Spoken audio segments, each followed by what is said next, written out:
Big up, everybody. Welcome back to Chelsea Fan TV. Welcome back to another... Actually, one sec, guys. Just a sec. It's only fair, innit? It's only fair after a game like this. We gotta bring it back. Did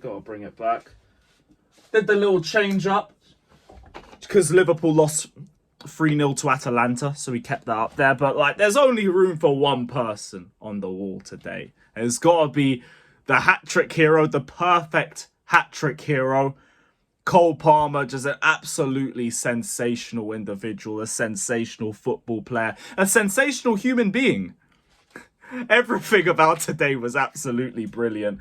I can't believe we have come out that game with not just 6 goals scored, a clean sheet. We got a clean sheet. Wow. This is a rarity. You don't usually get clean sheets. Unbelievable. What an unbelievable game of football. And it's mad how individual moments can change the entire landscape of a match. Because imagine if Beto scored that chance in the first 3 or 4 minutes. We might be talking about a completely different game. But, hey, he missed. He can hold that. Everton, they can hold that. I hope you guys made it to the last train. Although that ended at that left at 10 o'clock. So I think it's a bit unlikely. But still hold that. Hold that. What an unbelievable game that was. From player for player, everybody was sensational. Defensively, snuffed out everything that we needed to snuff out, bar the set pieces. That's going to continuously be a nightmare for us. But whatever. Today is not the day to complain. It's not the day to complain at all. Cole Palmer, from the 13th second, this guy was on their necks. From the 13th second, he's already nutmegging, beating players 1v1 and trying to create chances. He was switched on. The link-up play with Nicholas Jackson, amazing for the first goal. The second goal, it's good link-up play between Mudryk, Jackson, and it ends off with Cole Palmer. The third goal, weak foot chip from 35 yards out. I don't care if it's an empty net. There still needs to be some tech to be able to do that first time in that sort of pressure situation. Nicholas Jackson, after that as well, gets the fourth with what was just kind of Drogba-esque. It gave me a Drogba versus Liverpool vibe.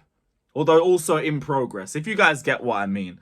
At 4-0, obviously the game's done. At 2-0, I was still a little bit stressed because I know our record with 2-goal leads. I know our record with leads in general. I needed 3 goals. I needed 4. By the time we get to halftime, even I'm thinking this game's over. This game's finished. I don't need to talk more about it. Just sit back and enjoy what should be a peaceful second half. And even if we had that whole issue with the penalty at 4-0, thankfully, that was only an issue at 4-0. That's the one thing I will say about that. Thankfully, 4-0, it's done. Let's not do that in a high-pressure moment where it's 1-1 against Man City on Saturday. I don't want to see anybody arguing over the pen. The good thing is, after the game, Palmer came out and said, I'm the penalty taker. Pochettino came out and he laid down the law, fair play to him, and said, he's the penalty taker. I'm not going to accept any BS like that happening again in a match. And if that happens, those players are all out. Fair play. That's the sort of leadership and that's the sort of management that we need to see. Shout out to Conor Gallagher as well. Had a great performance and also stepped up when we needed somebody to break up that stupidness that was going on between Madueke, Jackson and Palmer.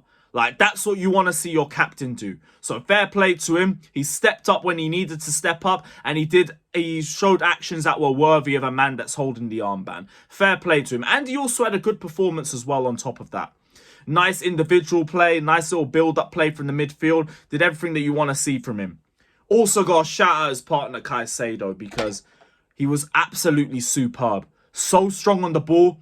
Great winning back possession. Passing, unreal.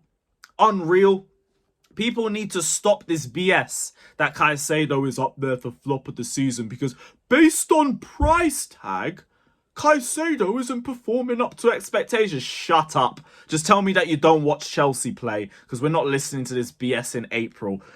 But shout out Palmer, shout out Jackson, shout out Caicedo, shout out the whole team. Shout out all of them. Because after that game against Sheffield United, we needed a game like this. We really needed a game like this. And I'm glad that I can sit here for once and, like, I'm actually positive. For the first time in ages. Yo, we are 3 points off 6th. And, like, I am literally begging you guys, can you just pull some consistency out of your backside? Please. Like, I know our next 3 games, well, our next 4 if you include the FA Cup match, aren't easy. So I can concede that we may drop points. But everything after that, W's. I know everyone's gonna say you win all of our games, we're gonna be in top 6. But like, I don't think that's realistic. Make sure you do not lose at the Emirates. Like, I need you to steal something. I need you to steal something. Do you know how much goodwill you will build if you manage to ruin them Shadow Dwellers title hopes? We're not asking a lot, but still, you must. You must. Spurs, Villa, all of that. Tottenham will take something. Villa away. Not too sure. Not too sure about that one. Everything after, I need W's. Like, this is such a shame we didn't beat Burnley and Palace, but we move. But what a game. What a game. I'm really happy with that game. Really happy. Cole Palmer, we are done beefing with Saka. We're done beefing with him. We're now dealing with Bellingham and Foden, natural, real youth talents. And yeah, big up to everybody that's locked in. Hit the like button, subscribe, all of that crap. And we are out. Up the Chelsea. Still Poch out.